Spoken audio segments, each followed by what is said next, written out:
sebagai guyuran sentimen negatif yang mendera pasar keuangan terlihat dari anjloknya nilai tukar rupiah di atas level 12.000 per dolar, serta penyusutan indeks harga saham gabungan sebesar 3,57% pada pekan lalu akibat tekanan situasi global maupun domestik. Pemerintah menganggap perekonomian Indonesia masih terkendali. Berdasarkan hasil evaluasi FKSSK, kondisi industri keuangan di dalam negeri sampai saat ini cukup terjaga. Perlambatan kredit maupun pembiayaan juga dinilai masih sesuai dengan proses penyesuaian ekonomi domestik. Gubernur BI Agus Martowardoyo mengatakan, evaluasi dilakukan terhadap perkembangan ekonomi makro, fiskal, pasar keuangan, dan sektor jasa keuangan, baik dari sisi global maupun domestik. Meskipun tidak bisa dipungkiri kondisi ekonomi makro Indonesia tengah berada di tengah tekanan proses pemulihan perekonomian dunia. Secara umum, struktur perekonomian memang masih ada penyesuaian, tetapi stabilitas sistem keuangan dalam keadaan baik.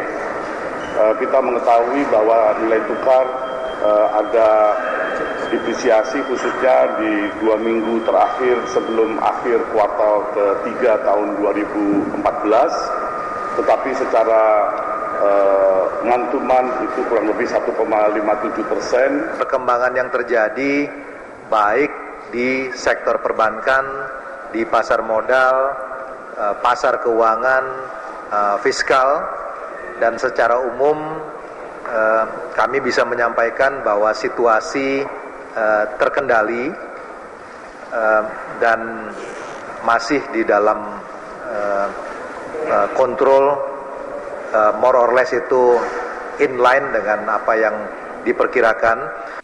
Selain itu, pendalaman dan pengembangan pasar keuangan juga akan dilakukan.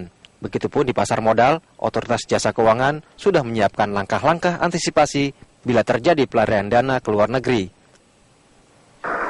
Industri keuangan nasional dalam keadaan baik.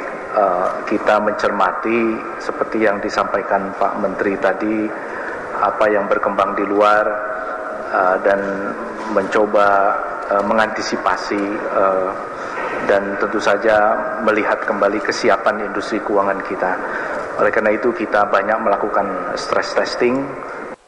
Di tengah ancaman pelemahan ekonomi, pemerintah mencermati dari sisi eksternal, perekonomian global tahun ini masih diwarnai optimisme, hingga bisa berpengaruh positif terhadap ekonomi Indonesia.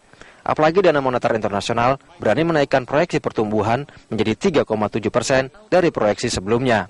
Meski dari sisi internal, pemerintah tetap mewaspadai dampak inflasi akibat cuaca ekstrim, dengan target inflasi dalam APBN perubahan 2014 sebesar 5,3%. Anggi Natalia, Indar Marwan, Berita 1, Jakarta.